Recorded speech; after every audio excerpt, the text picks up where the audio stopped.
Pernah bertanya nggak, apa yang sebenarnya terjadi ketika kita tarik uang di ATM? Kita masukkan kartu, tekan PIN, pilih nominal, lalu beberapa detik kemudian uang keluar. Tapi di balik proses yang terlihat sederhana itu, ada percakapan yang kompleks antara sistem, antara ATM, jaringan pembayaran, dan bank yang harus 100% akurat karena ini menyangkut dengan uang. Di dunia perbankan, sistem tidak bisa sekedar asal kirim data. Mereka harus berbicara dengan bahasa yang sama. Bahasa yang ketat, terstruktur, dan tidak boleh ambigu. Bahasa itulah yang disebut ISO 8583. ISO 8583 adalah standar yang digunakan oleh ATM, EDC, dan sistem perbankan untuk saling berkomunikasi saat memproses transaksi keuangan. Perkenalkan, nama saya Rizky Indiarto. Saya adalah seorang senior software engineer yang memiliki pengalaman membangun dan mengelola sistem pembayaran dan layanan perbankan, termasuk sistem yang berjalan di lingkungan production. Di video ini, saya ingin membantu kalian memahami ISO 8583 dari nol tanpa asumsi kalian sudah paham dunia banking atau payment system. Di video ini, kita akan membahas kenapa ISO 8583 dibutuhkan, bagaimana bentuk pesan ISO 8583, apa itu MTI, bitmap, dan field, dan kenapa setiap angka di dalam pesan itu punya arti penting. Lalu kita akan melanjutkan dengan code. Bahasa yang akan saya gunakan adalah Golang dan target saya sederhana. Setelah video ini, kalian tidak lagi melihat transaksi ATM sebagai black box. Kalian akan mulai paham bagaimana sistem benar-benar berbicara satu sama lain. Mari kita mulai dari gambaran paling dasarnya. Saat kita tarik tunai di ATM, prosesnya terlihat sederhana, tapi di balik layar terjadi pertukaran pesan digital antar sistem. Pertama, ATM mengirim pesan ke bank, apakah kartu dan PIN ini valid, dan saldo cukup untuk menarik 500.000. Kedua, bank memproses permintaan tersebut dan mengirim jawaban approve atau decline. Ketiga, ATM hanya menjalankan hasilnya. Jika disetujui, uang keluar. Jika tidak, transaksi berhenti. Intinya, seluruh proses ini bergantung pada pesan yang harus cepat, tepat, dan tidak ambigu. Kalau ATM dan bank tidak menggunakan bahasa yang sama, transaksi akan gagal. Bahasa standar itulah yang disebut ISO 8583. Ke slide berikutnya, ISO 8583 bisa kita anggap sebagai kamus global untuk transaksi keuangan. Semua bank, ATM, dan mesin EDC menggunakan format pesan yang sama, sehingga saling mengerti. Dengan standar ini, setiap sistem tahu data apa saja yang harus dikirim, urutannya seperti apa, dan arti tiap angka di dalam pesan. Tujuan utamanya yaitu interoperability, supaya sistem dari berbagai negara dan perusahaan bisa berbicara tanpa salah paham. Karena itu, jaringan global seperti Mastercard memproses miliaran transaksi menggunakan format berbasis ISO 8583. Sekarang kita masuk ke inti dari ISO 8583, yaitu bentuk pesan yang aktual. Pesan ISO 8583 bukan teks biasa seperti JSON atau XML yang biasa kita baca. Ia adalah rangkaian data yang sangat padat dan terstruktur, dirancang agar cepat diproses oleh mesin. Yang pertama, yang di warna orange, itu adalah MTI atau Message Type Indicator. MTI bisa kita anggap sebagai judul pesan. MTI memberitahu sistem penerima ini pesan jenis apa. Contohnya, apakah ini transaksi, atau jawaban transaksi, atau pembatalan, atau lebih tepatnya reversal. Tanpa MTI, sistem tidak tahu cara memproses pesan ini sebagai apa. Yang kedua, di kolom warna biru, itu adalah bitmap. Bitmap berfungsi seperti daftar isi. Bitmap tidak berisi data transaksi, tapi memberitahu Field apa saja yang di dalam pesan ini? Setiap bit di bitmap mewakili satu field. Jika bitnya aktif, artinya field tersebut dikirim. Jika tidak aktif, field tersebut tidak ada. Dengan bitmap, sistem bisa membaca pesan tanpa kebingungan, meskipun isi pesan berbeda-beda. Lalu di kolom yang warna putih, ada data elements atau isi pesannya. Bagian terakhir atau bisa atau biasa kita sebut dengan field, inilah sih sebenarnya dari transaksi. Misalnya, di data elements nomor 2 kita ada nomor kartu. Lalu di kolom berikutnya ada jumlah uang, kolom berikutnya lagi waktu transaksi, dan kolom berikutnya mungkin kode respon. Setiap field memiliki nomor tetap DE2 dan DE3 dan seterusnya. Memiliki format dan panjang yang sudah ditentukan. Contoh, untuk DE39 itu hanya 2 length. Apabila kita kasih 3 akan menjadi error. Jadi, sistem tidak menebak-nebak isi data. Semua dibaca berdasarkan bitmap dan aturan di ISO 8583. Jadi, sebuah pesan ISO 8583 selalu terdiri dari MTI, bitmap, dan data elements. Struktur inilah yang membuat transaksi keuangan bisa diproses dengan cepat, konsisten, dan aman. Setelah memahami anatomi ini, langkah selanjutnya adalah melihat lebih dekat setiap bagian, dimulai dari MTI. Sekarang kita bahas MTI atau Message Type Indicator. MTI adalah kode 4 digit di paling depan pesan ISO 8583 yang menjelaskan tujuan pesan. Cara paling mudah memahaminya adalah seperti subjek email. Sebelum membaca isi email, kita lihat subjeknya dulu untuk tahu konteksnya. Begitu juga dengan MTI. Hanya dengan membaca MTI, sistem langsung tahu pesan ini mau diproses sebagai apa.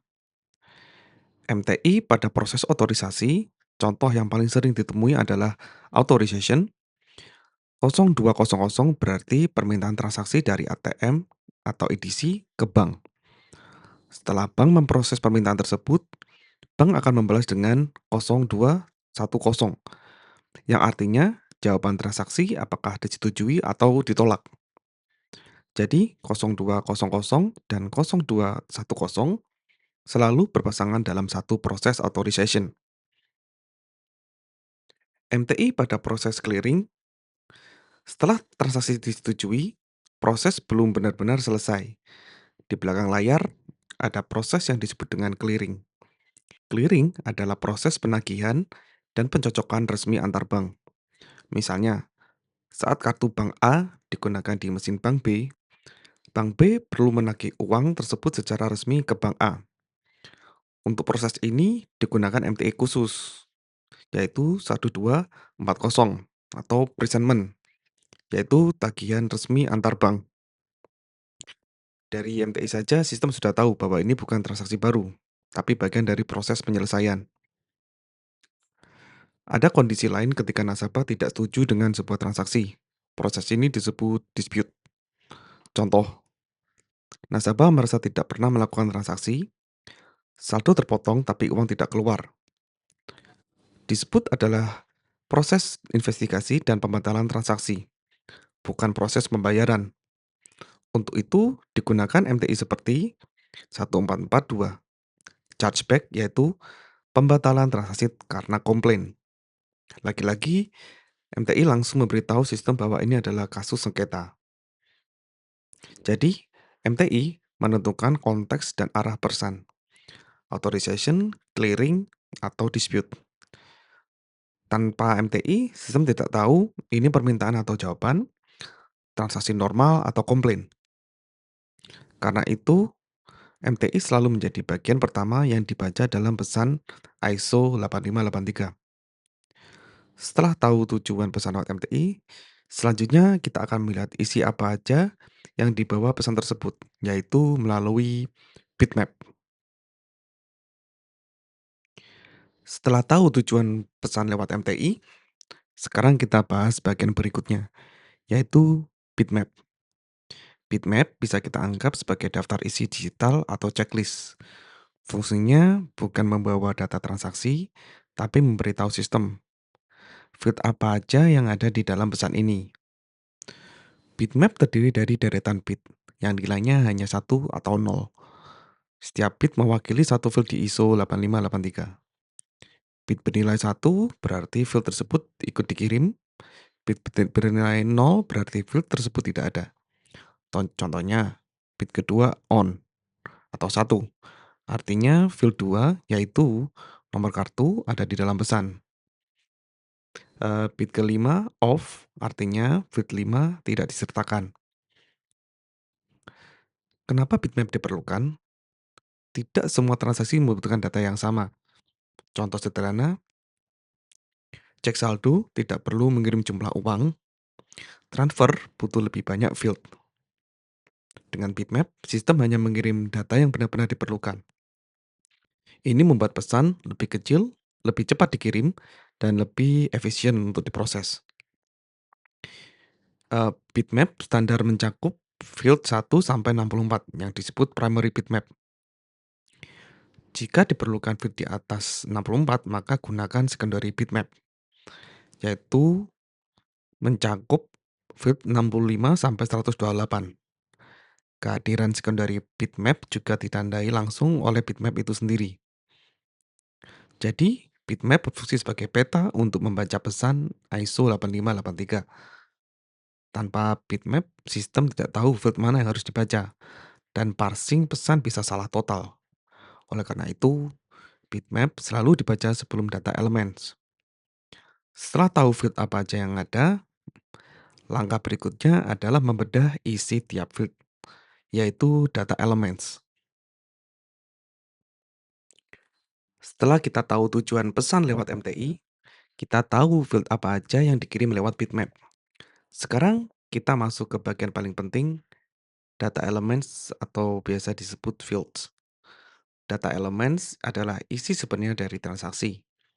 Disinilah semua informasi penting berada. Konsep dasar data elements. Setiap field adalah potongan data spesifik dengan nomor, format, dan arti yang sudah bagus secara global. Artinya, field 2 di Indonesia artinya sama dengan field 2 di negara lain.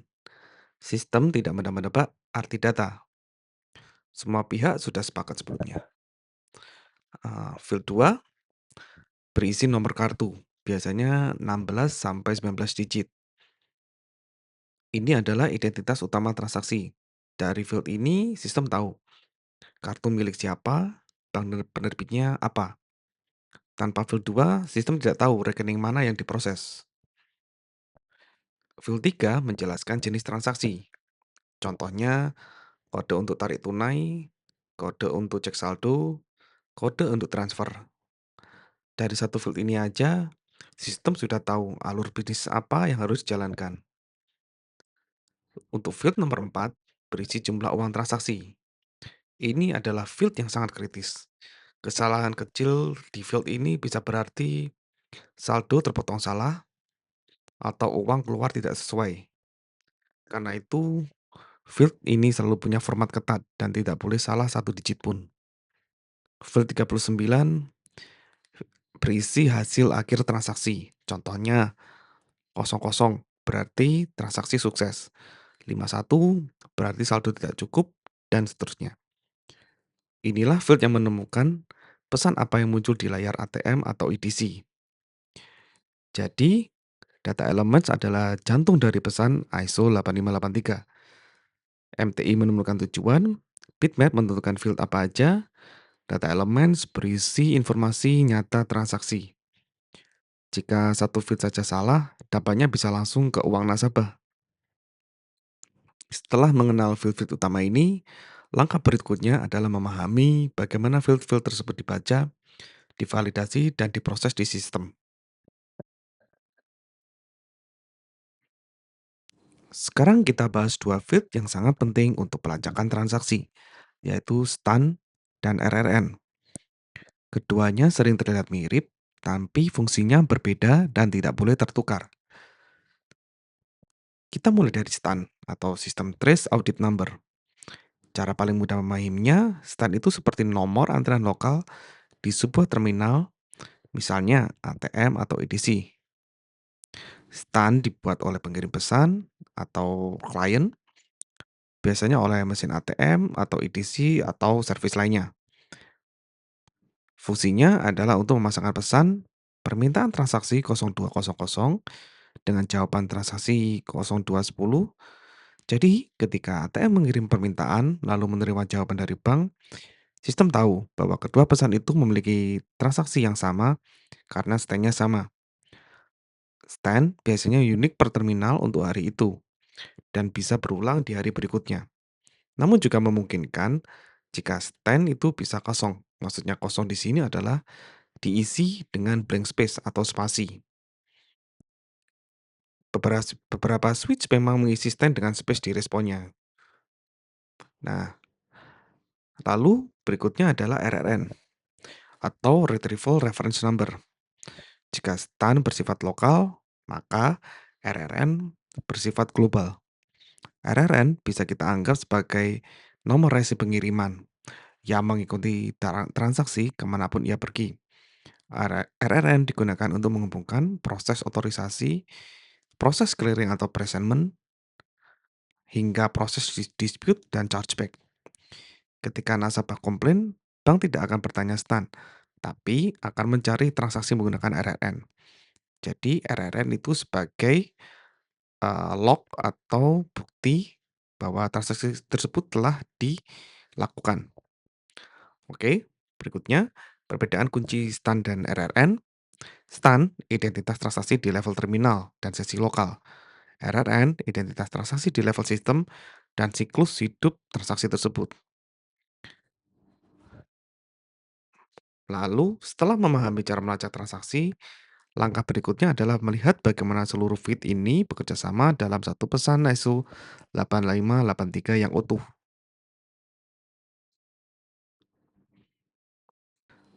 Berikutnya, apa yang sebenarnya terjadi setelah layar ATM atau EDC menampilkan tulisan transaksi berhasil?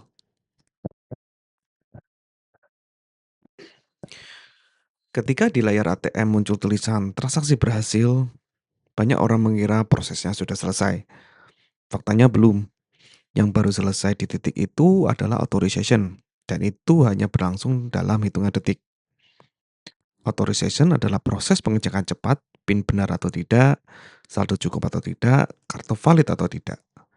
Jika lolos, transaksi diizinkan, tapi uang antar bank belum pernah benar-benar berpindah. Setelah itu masuk ke tahap clearing. Clearing adalah proses mengumpulkan semua transaksi dalam satu periode, mencocokkan data antar bank, dan memastikan tidak ada transaksi yang janggal. Analogi sederhananya, ini seperti mengumpulkan semua struk belanja dalam satu hari sebelum dihitung totalnya. Pada tahap ini digunakan pesan ISO 8583 seperti 1240 untuk presentment, tagihan resmi ke bank, 1442 untuk chargeback jika ada komplain. Setelah data transaksi disepakati di tahap clearing, barulah masuk ke settlement. Settlement adalah momen di mana uang benar-benar dipindahkan antar bank atau antar institusi keuangan. Inilah pengingat uang yang sesungguhnya, bukan saat ATM mengeluarkan uang. Karena clearing dan settlement bisa terjadi jauh setelah transaksi awal, setiap field dalam pesan ISO 8583 menjadi bukti audit, dasar reconciliation, dan pegangan saat terjadi dispute. Satu field yang salah bisa berdampak pada reconciliation uang antar bank. Inilah alasan kenapa ISO 8583 dirancang sangat ketat dan presisi. Berikutnya, kita akan membahas ketika masalah gagal di dunia nyata.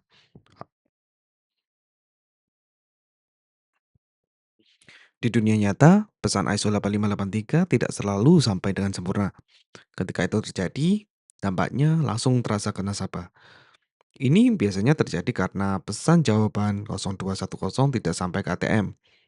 Solusinya adalah reversal menggunakan pesan 0420. Jika nasabah merasa ditagih 2 kali, bank akan mengirimkan chargeback, yaitu 1442 untuk membatalkan transaksi ke bank penjual. Transaksi ganda atau duplicate posting karena masalah jaringan, ATM bisa mengirim 0200 yang sama 2 kali. Jadi, request transaction 2 kali. Akibatnya saldo bisa terpotong 2 kali. Penyebab utamanya antara lain kesalahan konfigurasi, bug software, atau internet connection. Karena itu, reversal, clearing, dan chargeback adalah mekanisme penting untuk menjaga uang nasabah tetap aman. Pertanyaan yang sering muncul adalah kenapa sistem perbankan masih pakai ISO 8583 bukan REST API modern? Jawabannya ada di prioritas desainnya.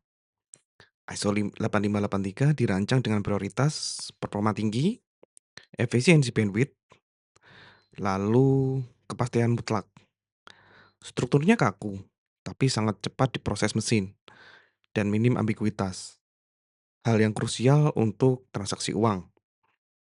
Sementara REST API dibuat dengan prioritas flexibility, mudah dibaca, dan cepat dikembangkan. Pesannya lebih besar dan verbose, tapi mudah diintegrasikan di dunia web modern. Jadi, kesimpulannya, untuk core banking dan jaringan pembayaran yang memproses jutaan transaksi per detik, akurasi dan efisiensi lebih penting daripada flexibility. Itulah sebabnya ISO 8583 menjadi tulang punggung sistem pembayaran. Meskipun API modern tetap dipakai di layer luar.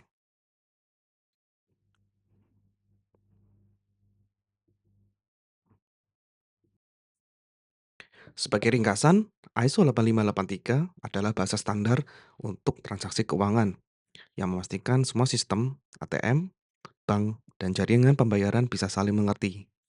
Kita sudah membedah 3 kunci utama dalam setiap pesan. MTI untuk tujuan pesan, bitmap untuk daftar isi, data elements atau fields sebagai isi transaksi.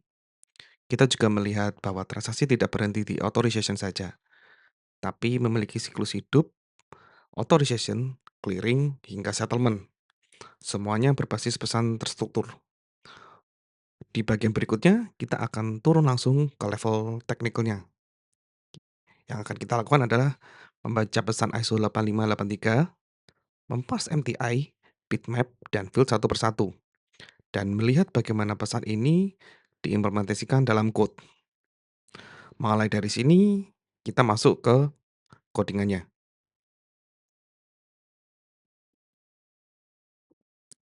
Nah, kita kembali lagi ke code. Nah, di sini aku punya 2 folder yang gunanya untuk si server ini sebagai simulator ISO 8583 dan untuk si klien itu sebagai pengirim pesan untuk ISO 8583 dengan menggunakan Postman nanti.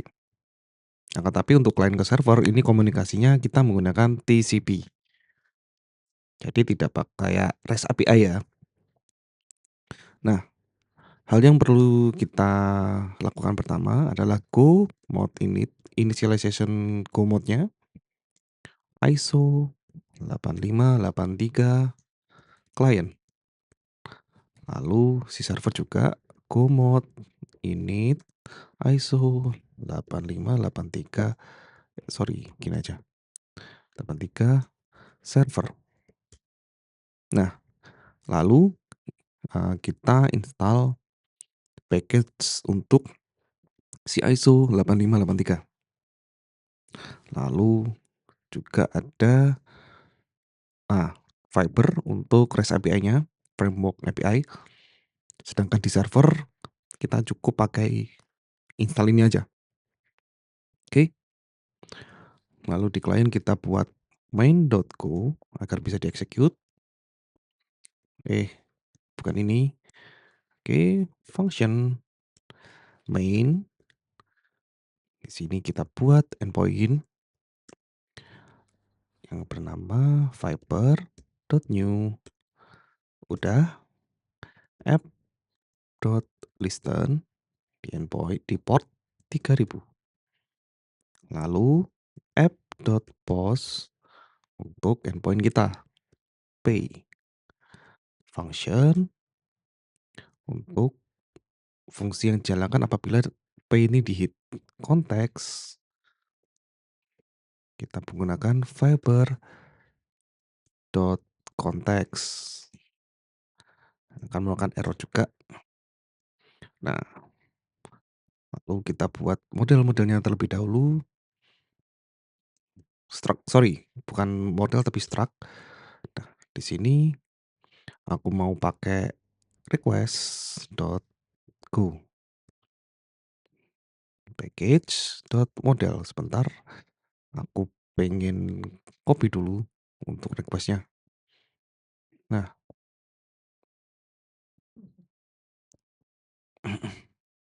jadi kita menggunakan ini transaction amount, account number, expiration date. Lalu kita buat payloadnya, payload body aja deh namanya dengan pointer.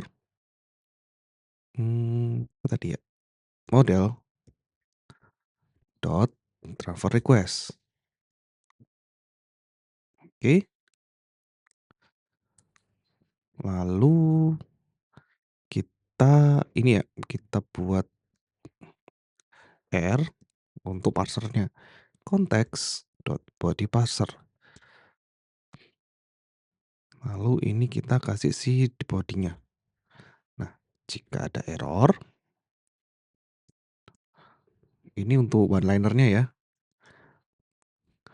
Nil. Lalu kita return konteks status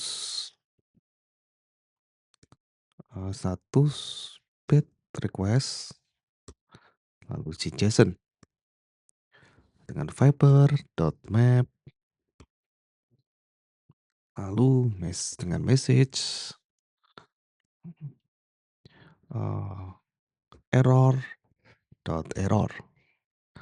Jika sukses, kita bakalan mungkin pakai ini aja.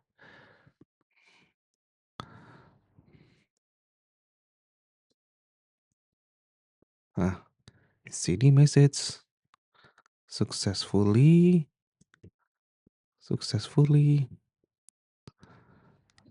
paid using debit or credit. Oke. Kita kasih koma juga. Bukan gini, koma. Nah, kita coba jalankan go run main.go. Kita coba jalankan di Postman.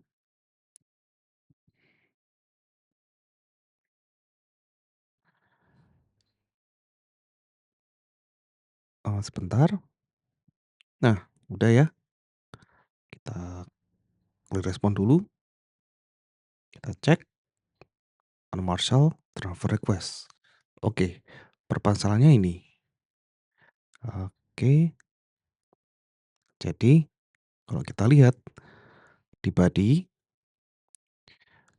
ini kita permintaannya dia pointer. Harusnya dia juga bisa diterima dengan pointer ini, address. Dia nerimanya sebagai address. Oke, kita go back. Kita jalanin lagi. Coba. Successfully paid using debit or credit card. Next, kita akan coba koneksi dari klien ke server. Tapi kita buat koneksinya dulu. Bukan buat koneksi. Bikin utilsnya dulu di klien. Nah, lanjut. Oke. Sekarang kita mau buat si utilsnya. Main.go. Eh, jangan. Ini sebagai TCP client.go package utils function wah ini gini aja deh, connect TCP. Nah, sebenarnya dia ini akan cuma connect coba meng-connect, sorry, coba connect ke servernya. Yang pertama dilakukan dulu connect air ini net.dial atau bisa dial TCP. Oh, kalau ini TCP address-nya mungkin pakai ini aja deh, lebih dikit, address dan network.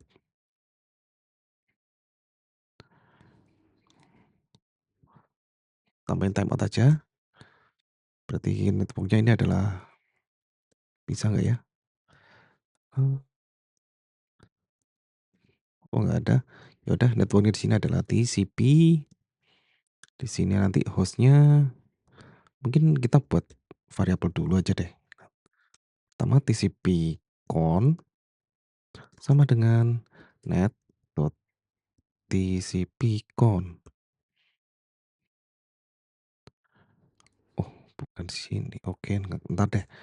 TCP log sama dengan sync.mutex.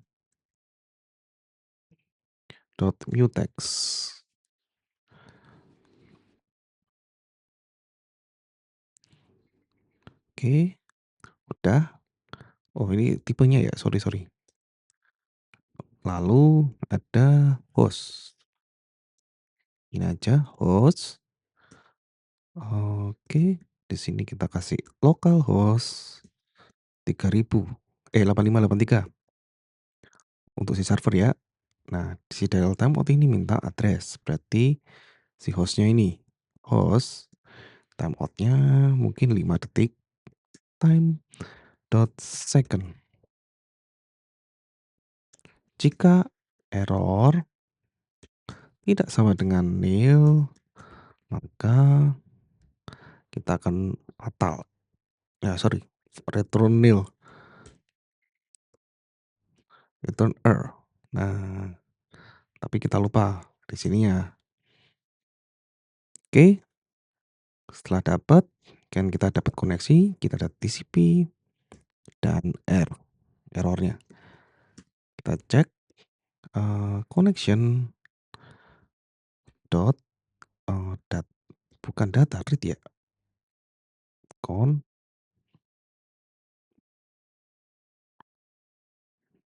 oh ini bisa di ini ya, net.tcp connection.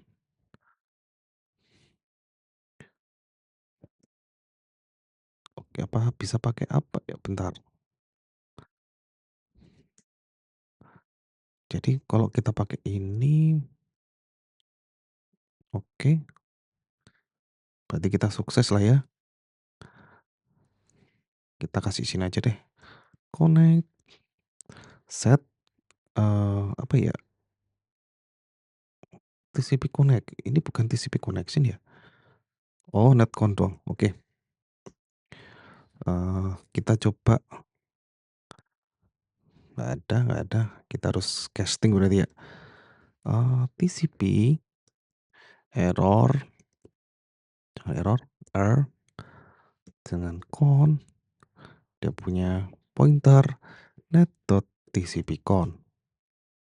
Jika dia sorry, oke. Ini kan di casting soalnya. Oke, jika dia oke, maka TCP set keep alive true, lalu TCP set keep alive period 30 time dot second. Lalu di variabel TCP-con itu sama dengan kok TCP. Ini diminta oh, TCP.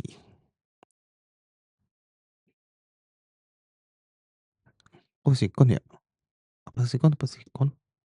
Oke, oh connection-nya. Oke, udah, lalu kita return nil.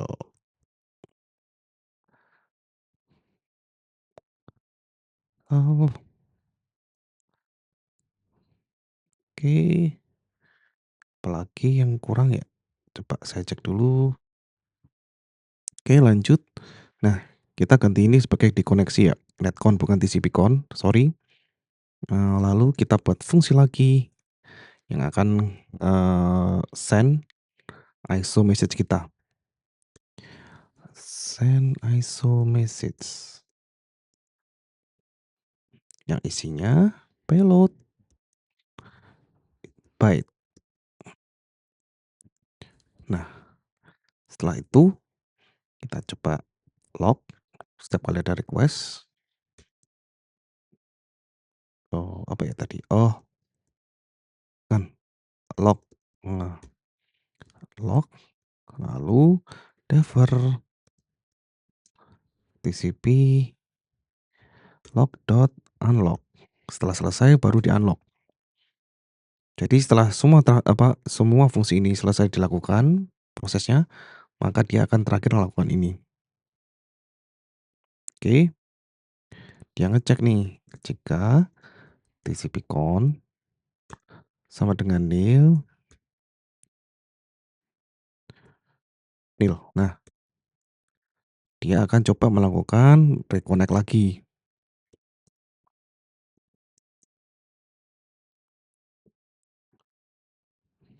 TCP-con bukan, connect TCP R tidak sama dengan nil, maka yang akan dilakukan adalah return nil. Sorry, bukan return error. Berarti dia di sini menerima message sebagai payload byte, byte, lalu ada error. Oke, lanjut. Setelah sudah, kita coba cek length dari si payloadnya.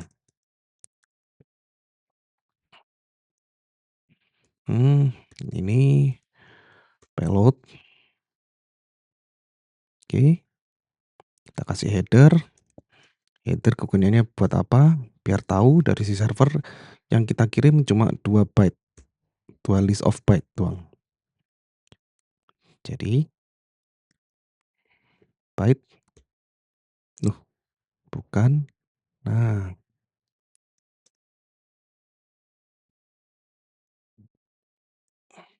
oke. Lalu mungkin kalau ini kalian bingung ikutin saja dulu nggak apa-apa.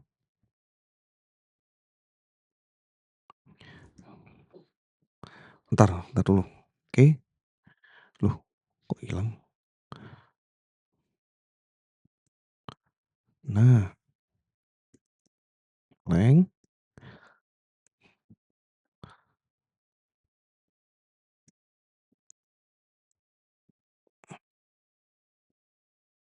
oke. Nah, error kan? Kita buat baru lagi, gini, das.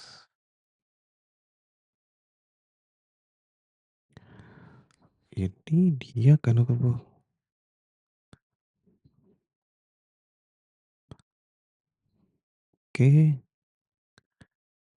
Bentar aku coba cek apa yang salah. Nah, seharusnya ini byte bukan array of byte ya. Setelah sudah, kita coba write. Oke, kita coba kirim. Oke, mungkin kita gini dulu das, write error, tes tcpcon dot write append. Nah, append ini, header dan payload. Oke, lalu jika error, lalu kita cek, kita close dulu sebenarnya, add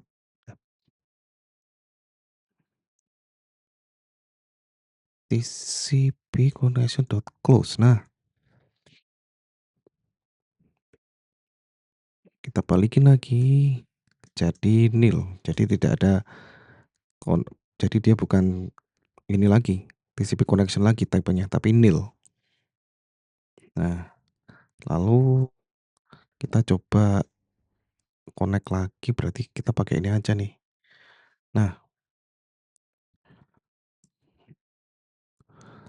oke, lalu setelah itu kita coba in ini lagi, bread,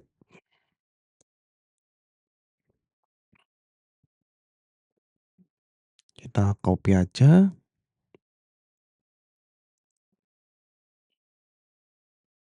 nih,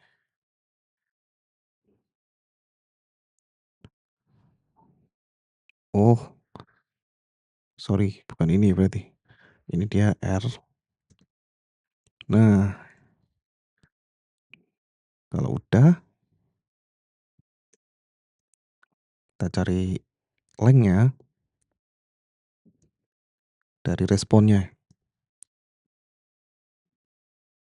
Apakah length-nya itu 2 atau bukan?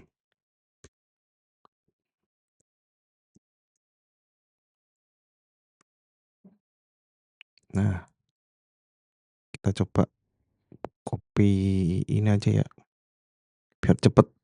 Oke, pakai IO di REDFul,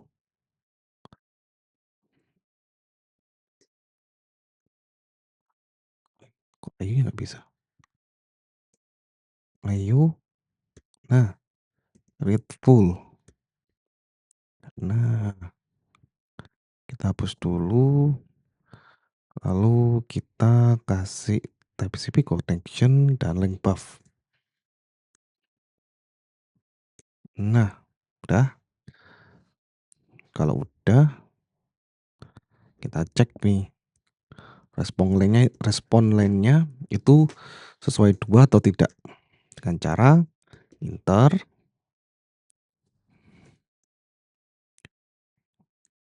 line buff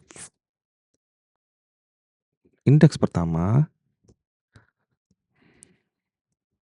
8 atau integer,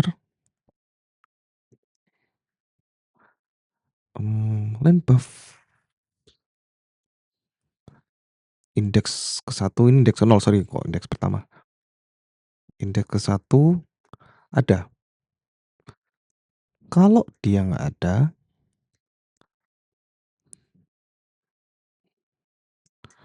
maka return-nya apa? Return invalid.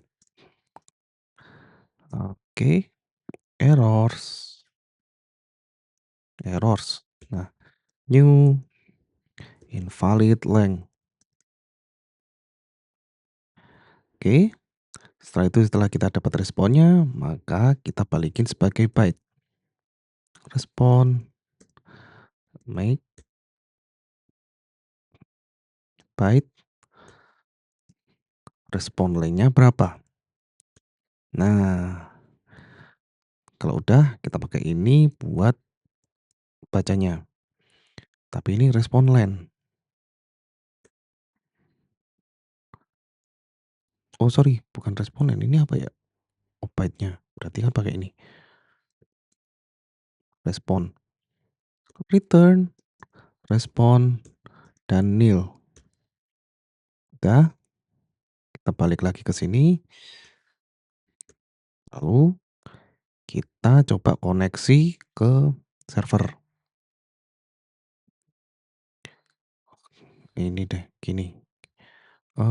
If aku mau ambil ini aja. Das. Oke. Di sini nanti ini adalah connect TCP. Utils. Nah, connect TCP. Dia nggak terima apa-apa. Nah, dia cuma satu. Kita pakai log.fatal ini barusan. Log.fatal. Error. Log fatal ini bakalan bikin exit dari ini ya, dari aplikasinya atau dia stop running. Kalau kalian lihat, nah OS exit. Oke, kalau udah, oke, ini aja ya, apa? Oke, aku mungkin tambahin deh, TCP connect connect failed. Oke, kalau udah kita buat ini, log info OS atau ini ya,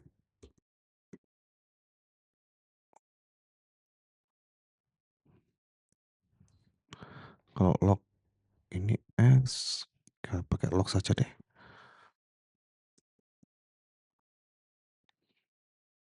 Log log dari GoFiber info. Nah, kita coba jalanin, harusnya nggak bisa, dia fatal. Connection reviews failed dial TCP connect, oh gini aja. Nah, connect failed dial TCP 8583 connection reviews. Ya emang belum ada ya kalau di sini. Oke, selanjutnya kita akan coba buat send datanya terlebih dahulu sebelum masuk ke server.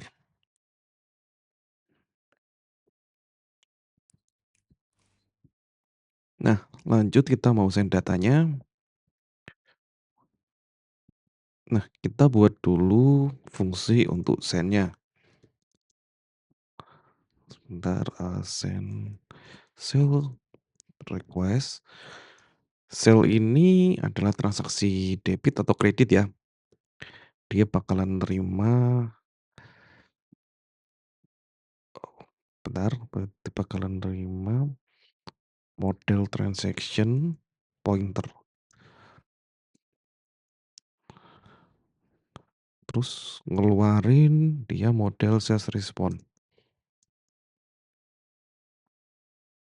Oh iya, sales response-nya belum ada ya. Kita coba buat dulu sell.go. Nah, sell.go ini isinya akan seperti ini. Package model.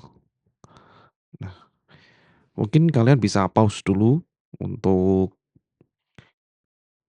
menambahkan struct-struct yang ada di sini. Dia ada di dia ada di sini field 2, length 16, encode-nya BCD. ISO 8583, field 3, encode-nya BCD. Nah, untuk di sini gimana sih cara tahu dia ini field 2, field 3, field 4, field 11, field 14?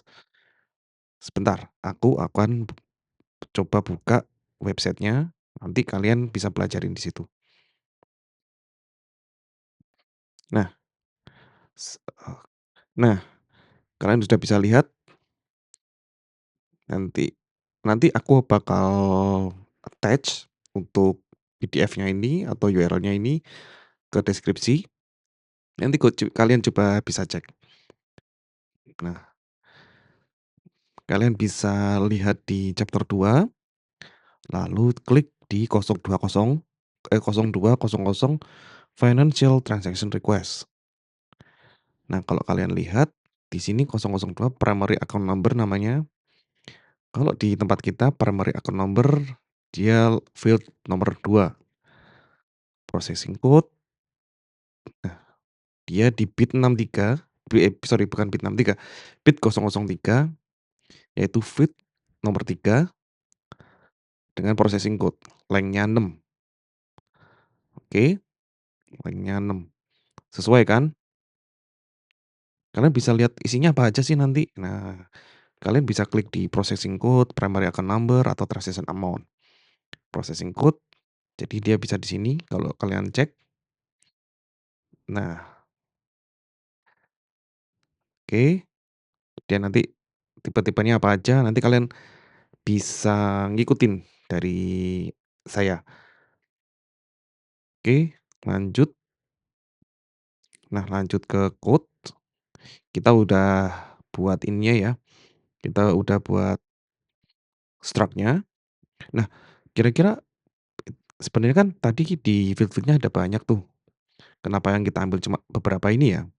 Nah, itu tergantung dari yang punya maksudnya yang punya servernya. Contoh di sini, dulu saya pernah integrasi dengan Bank Mega.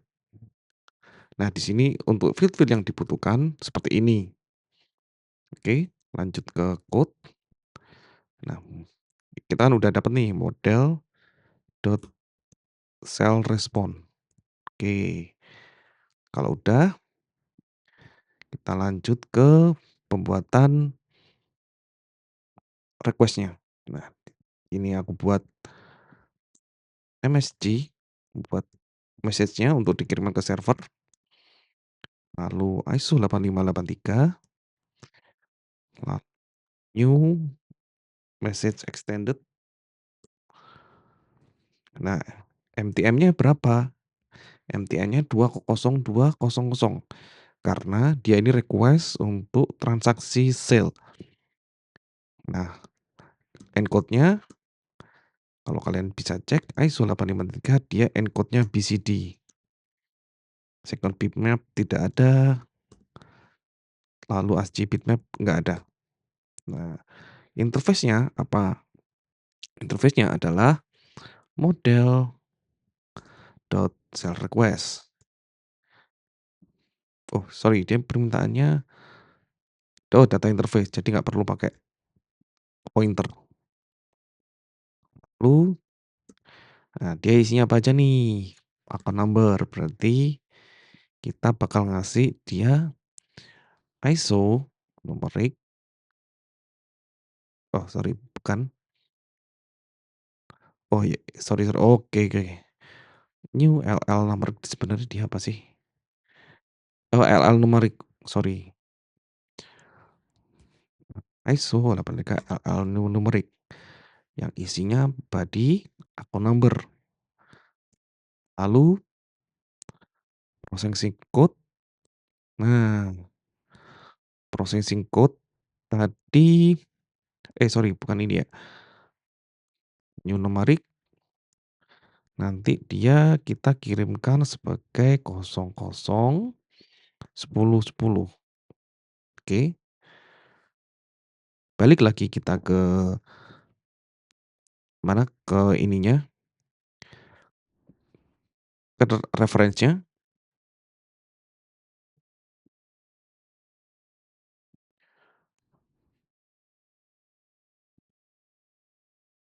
atau kita bisa pakai, dulu sempat ada sih di Golang ya, string count. Ini bisa nggak ya? 1, 2, 3, oh bisa. Kita ubah pakai ini aja, body.transaction amount. Udah, lalu sistem trace number, kita mungkin nanti bisa ini ya, kalau sistem trace number itu dari, klien ke server, itu doang. Bedanya RRN dengan sistem trace number itu, kalau sistem trace number itu dari terminal, apa ya, kayak dari session, dari klien ke server doang. Tapi kalau dia RRN, kita bisa tahu, dia ini life cycle-nya kayak gimana. Apakah dari debit, lalu udah sampai settlement, tapi settlement-nya gagal. Nah, ya, itu nanti kita bisa bukan debug, apa ya, tracing dari menggunakan RRN-nya. Oke, kita lanjut. Nah, ISO 8583 yang numerik.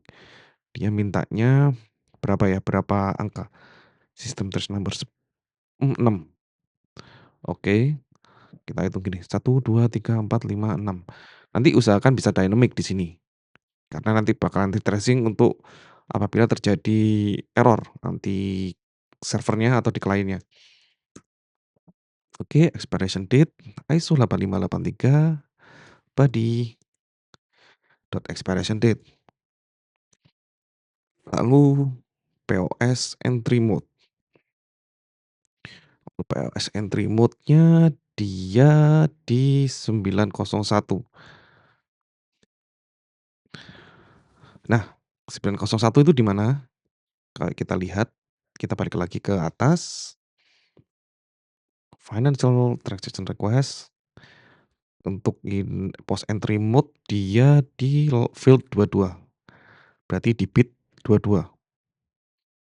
Oh, POF entry mode. Nah, 901 kalau dilihat di aku dia pakai 90 magnetic stripe read ditransmit, lalu 90 di berapa ya? 91. Satu adalah terminal can accept pins. Nah, untuk subfield 3 emang nggak dipakai ya, makanya cuma ada 3 doang. Lalu pen sequence number, nah kalau pen sequence number itu dia 001. Apa sih 001 tuh? Kita coba lihat pen sequence number. Pen sequence number. Oh ini, pen sequence number dia field 23. Card sequence number cuma ada 3 doang kan? Oh, nggak ada ya? Kalau yang kemarin saya coba jagal informasinya, 001 adalah kartu yang udah diregister oleh bank dan itu kartu satu-satunya. Lalu untuk 002 dia itu kartu yang udah pernah diganti oleh bank, seperti itu. Jadi kalau kayak kalian kehilangan kartu lalu kalian issue kartu lagi, yaitu pakai 002. Nah, lanjut terminal ID, sebenarnya nanti ini untuk terminal ID bisa harusnya dynamic ya. Kan berhubung kita cuma ada backend-nya doang, jadi kita bisa pakai statik dulu. Oke, kalau alphanumerik dia bisa ada hurufnya ya? Retrieval reference number. Nah ini, retrieval alpha ya, oke. Di sini dia butuh length-nya 12. Oke, 12 mungkin aku pakai, statik dulu ya, 12, 12, 12, 12. 1, 2, 3, 4, 5, 6. Oke, ini udah 12, lalu invoice number. Nah, invoice number ini seharusnya dynamic nih. Oke, ada UID nggak ya? Oh, ada.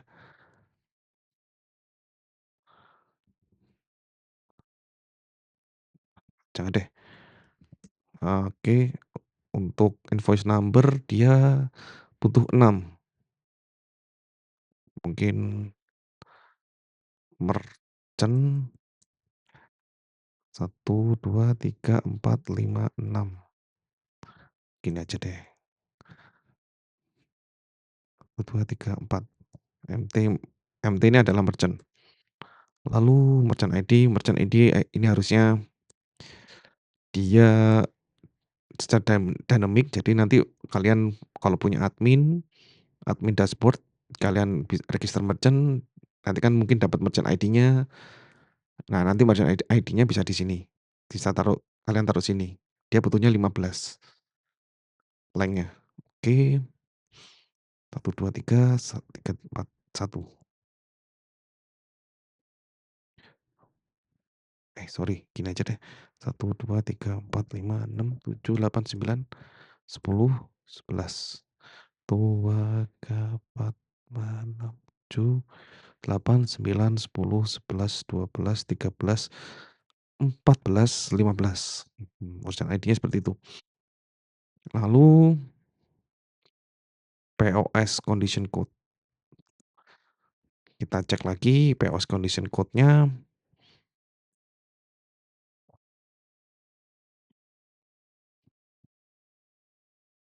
Oke, POS condition code.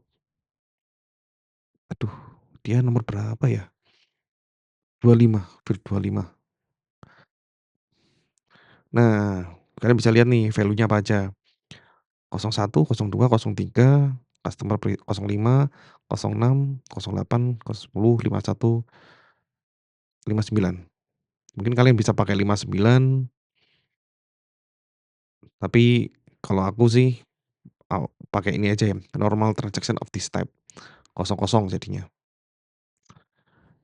00, oke.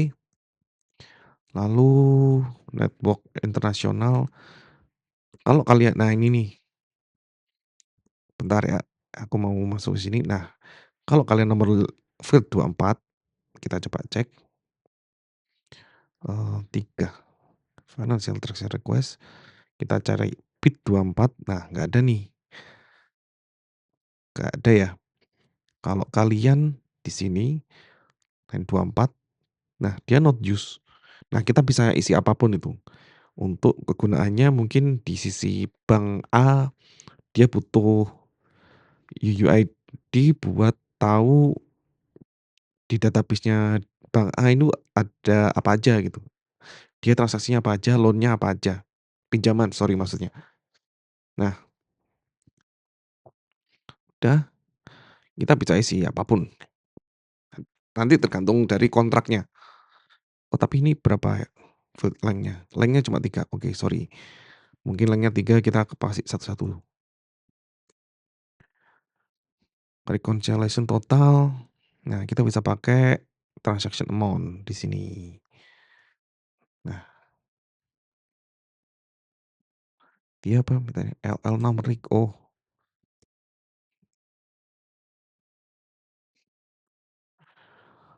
transmission date time, numerik, oke dia mungkin bisa pakai time dot now, eh, now, nah format nih, mungkin nomor, 2026, 2006, bentar ini berarti dia mintanya berapa? 10, 01, 02. Satu, satu, 2, 3, 4, 5, 6, 7, 8. Dia mintanya 10, 8. Nah, batch number kalau kita cek dia itu batch number apa ya? 3, 3. Oke, batch number dia di field nomor field 60. Field 60. Bener gak nih?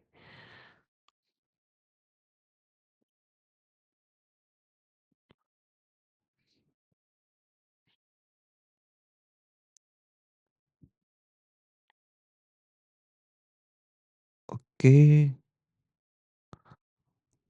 Oh, sebenarnya ada yang keliru nih saya nih. Batch number harusnya nggak kepake ya. Kita mungkin bisa hilangin aja deh. Jangan batch number. Additional data. Nah, additional data nanti ini bentuknya numerik. Nah, ini tergantung dari kontraknya ini. Kalau kita cek kan additional data 48. Oke, bentar kita balik ke atas lagi. 48. Nah, 48. Nah, ini dia bisa sampai 255. Nah, tapi ini sebenarnya nggak pakai sih ini harusnya nih. Food usage dia mintanya lengnya sorry sorry dia lengnya 3. Dia bisa pakai tipe 001 atau 002 atau 003. Dia bisa pakai itu. Oke, berarti kita pakai 003 002 aja. Udah, oke, balik lagi, kita balik ke code. Nah, kita kan sebenarnya udah buat kliennya ini ya, send ISO message. Nah, kita coba build untuk ngirim datanya. Oke, kita isinya payload, nanti bakalan ada error atau enggak dari msg.bytes, diambilnya bytes. Nah, gini, des. Oke, kalau dia ada error, ya mungkin kita kasih error aja ya. Mmm, Gini aja deh, mmm, error. Nah, jangan fatal, log error. Aduh, adanya gini aja, error. Nah, failed to convert to bytes.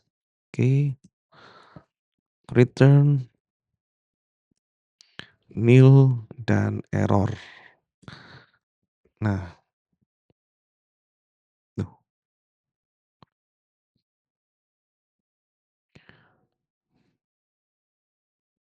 kok gini ya? Bener kan? Oh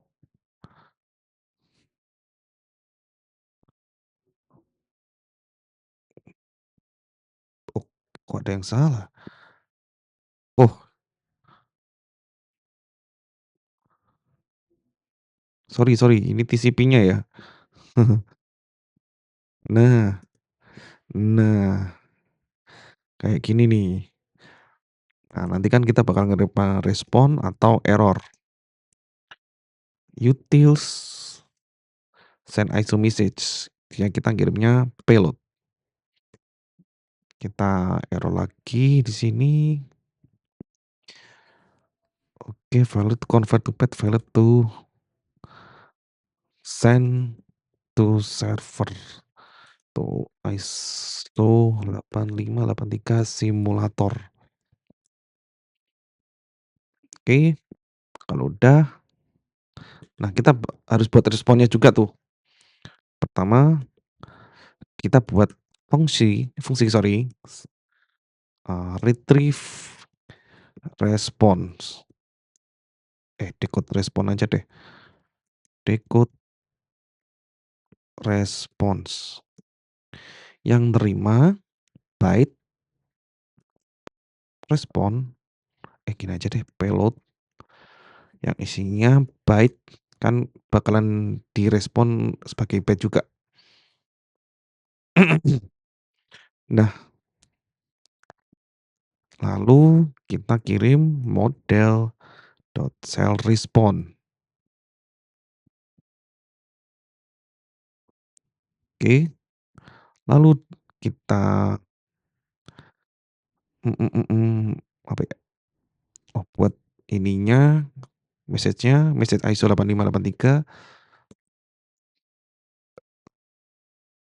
new message extended 0210 karena ini respon. BCD sama encode-nya second bitmap false, ini false, kita nanti langsung buat model.shellRespond. Nah, oke, jadi aku copy. Nah, kenapa kita kosong-kosongin ini, karena biar nanti dari sisi byte-nya bakal atau nge-parsing ke sel respon seperti ini.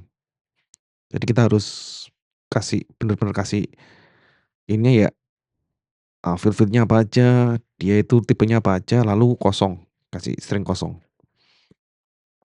Oke, lanjut. Jika error, ada message.load, payload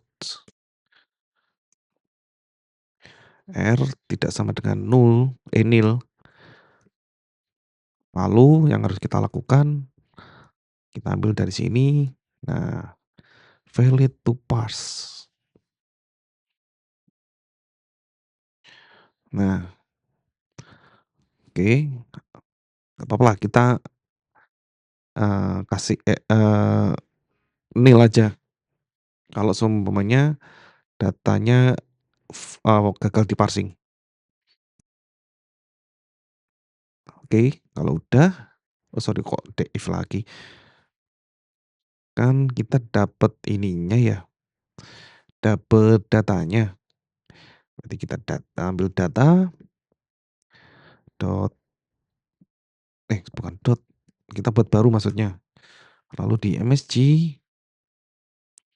data dot kita casting biar dia ini biar dia ini tipe struct-nya adalah model dot self respond.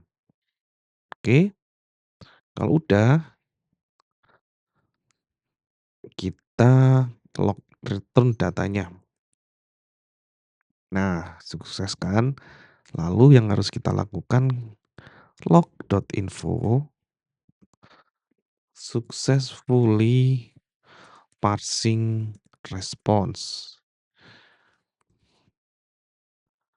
Nah, baru kita kasih decode respon di sini. Nah, tapi kenapa error? Oh iya, karena dia perlu 2, model self respond dan error. Kita kasih nil. Oke, udah. Lalu selanjutnya kita akan code servernya. Oke.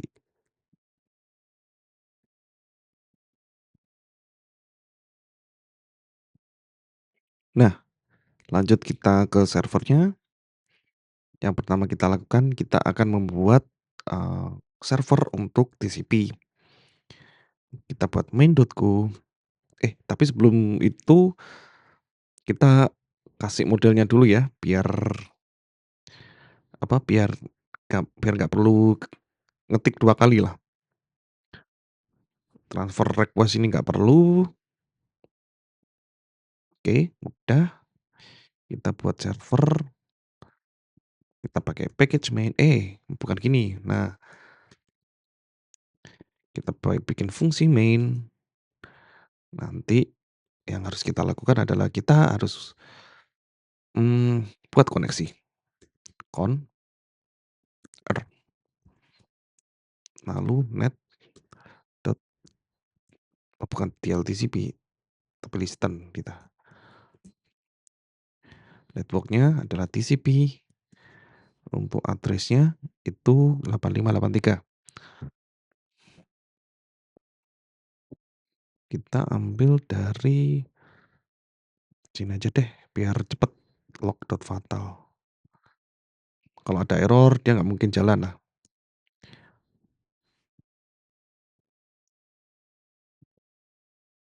Oke, TCP listener.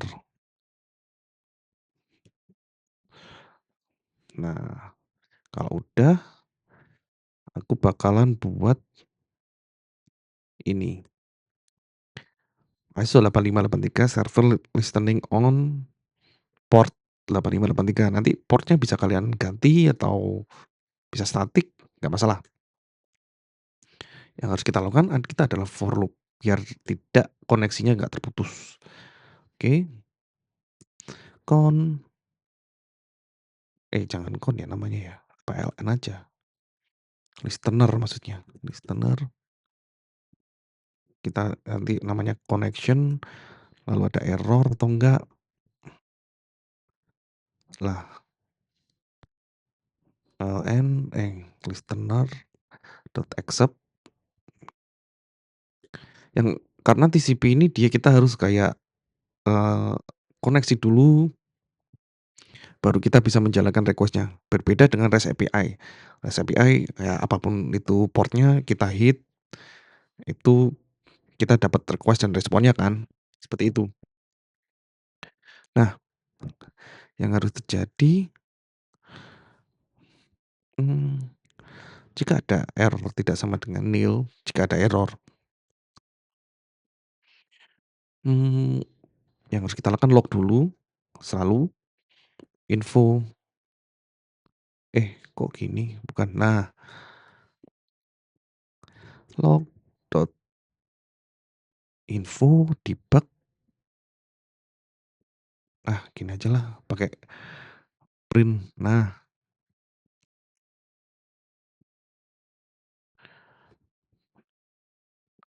error on accepting from client,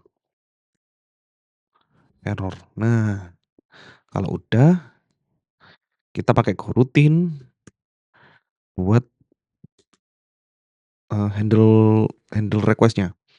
Kita buat dulu function handle.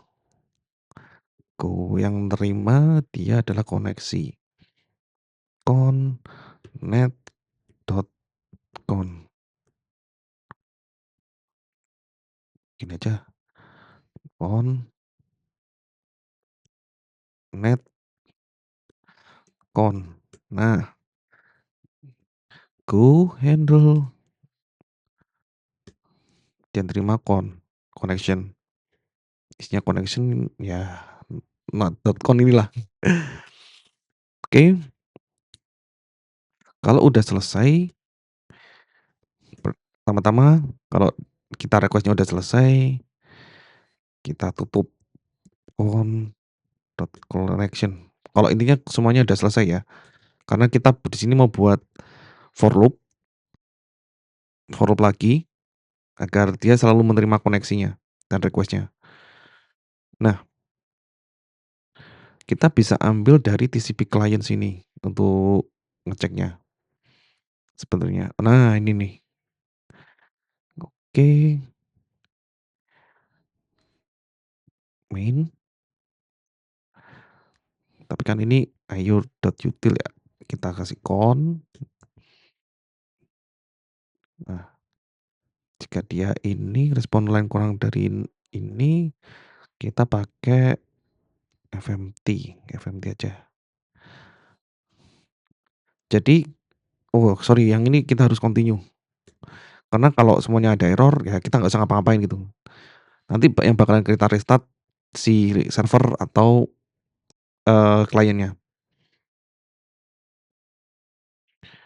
Nah, kita kalau ada dia kurang invalid length.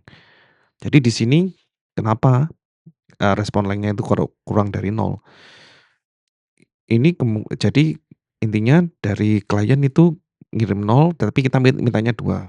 Jadi nggak ada kesepakatan. Seharusnya itu dari klien kirimnya juga 2. Invalid length. Nah, oh sorry bukan gini. Nah, oke. Oke oke. Ini udah, wah ini belum. Dia harus nerimanya continue aja. Jadi kalau semuanya ada error ya continue aja deh. Oh ya, tapi kan kita harus cek dulu, client disconnect dulu nih.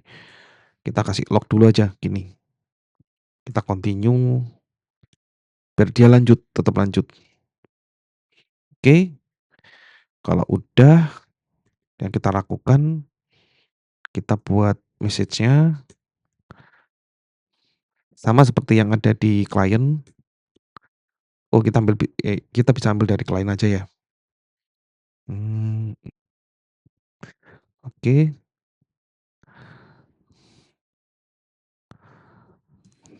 Nah, oke. Yang di sini kita harus ganti pakai string kosong karena kan kita nerima nih, ini kosong kosong, maksudnya nerima request ya? Kosong kosong kosong kosong kosong kosong kosong kosong kosong kosong, eh, kok gini? Nah, kosong kosong. Oke, kita udah dapat message-nya, kita kasih datanya, maksudnya parsing datanya.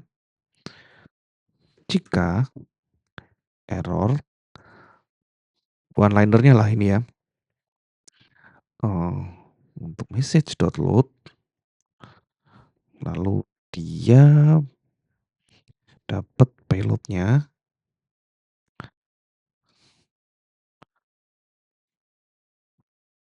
Oh, kok ada yang error ya? Oke,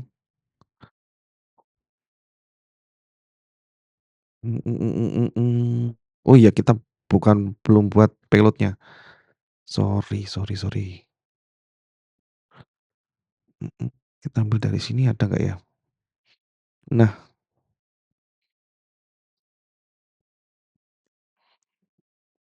nah, request ini kita namainnya request.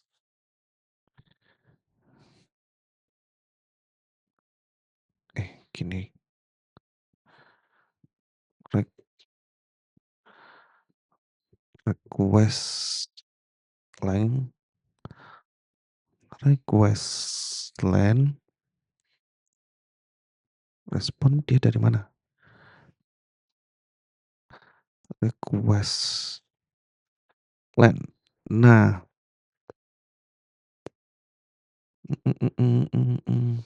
udah, oke, kita pakai request. Kok request, nah, request jika ada error,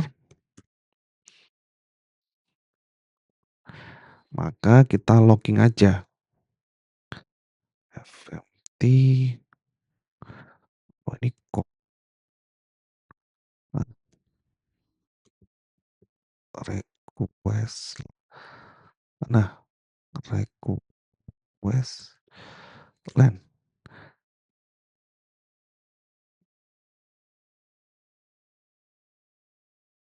Oh, berarti request-nya dong?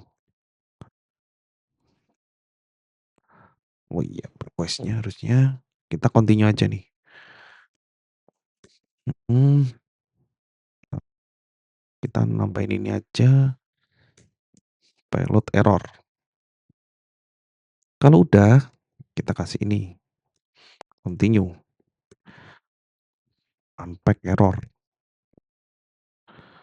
Oke, lalu kita masukin datanya. Mhm mhm. Ya, oke, gini berarti, rek msg.load, bukan load, sorry, kan kita udah dapet ininya ya, msg.data dot, nah, casting model cell request. Oke, kalau udah kita buat responnya, response. ISO new, ambil dari sini aja deh. Nah, nanti kita tinggal ganti-ganti. Oke, respon code dia kosong kosong, yang artinya dia normal atau sukses. Oke, kalau processing code kita gini aja nih. Oke, kita processing code kita ambil dari data akun, bukan gini. processing code value, data, transaction amount value, system trace number, data, system trace number value, data, terminal ID value, data, reconciliation total value, oh, data, network value. Nah, ini nih, ini kita pakai time.now.format 010125 010215. Nah, lalu ini kita kasih ke sini. Ini kalian harus lihat lainnya berapa ya. Berarti kita hapus 4 doang authorization code, kita kasih 6. 1 2 3 4 5 6. Data dot retrieval. Tapi kita ada kirim ke retrieval ya? Oh, ada. Bukan. Oh, kita nggak ada ngirim. Oke, berarti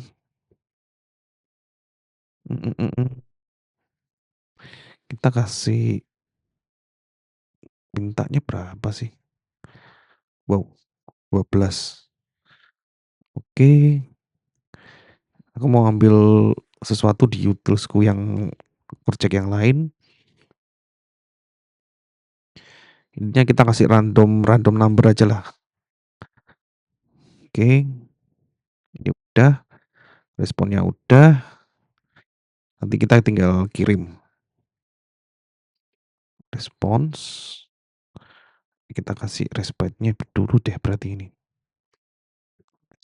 Bytes. Lalu kita ganti ke respon.bytes. Kita kasih,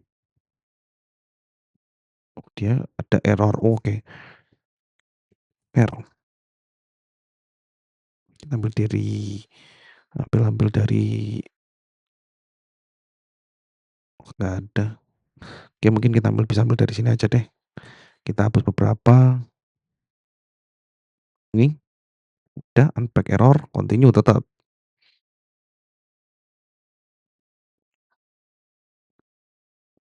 Oke, selanjutnya kita cari tahu respon line-nya berapa.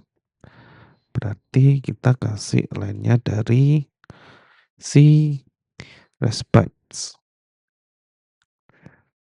Lalu header-nya kita kan bakal kirim lagi nih. Header-nya kita ambil sama seperti ini.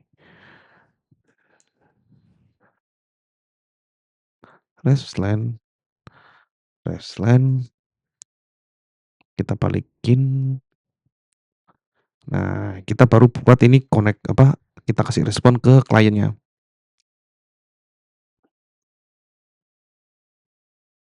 Nah, ini on dot write. Nah, ini baru bisa nih kita append. Mungkin kita samain kayak ini aja ya. TCP client ini. Mana ya? Write. Nah, append header payload. Nah, payload tapi dia nggak ada ya. Berarti kita kasih byte-nya dulu. Oke, ini udah. Berarti kita tinggal nambahin ini. Nah, kalau ini bukan unpack error tapi writing send write error. Write error. Nah, untuk servernya udah jadi. Ini kita quick fix. Oh, nggak perlu. Warning doang. Kita udah jadi untuk servernya. Kita coba jalankan servernya. Go run main.go. Nah, ISO 8583 server listening on 8583. Oke. Oh iya, kita balik lagi ke klien karena tadi kita belum nambahin nih. Oke, sebentar. Klien kita kan tinggal nambahin si send message doang. Berarti gini aja deh. Data, send message, send cell request. Dia ngirimnya si body. Tapi dia ada error. Nah, jika error tidak sama dengan nil, logs kita ini nih. Jangan ini. Oh, fmt print.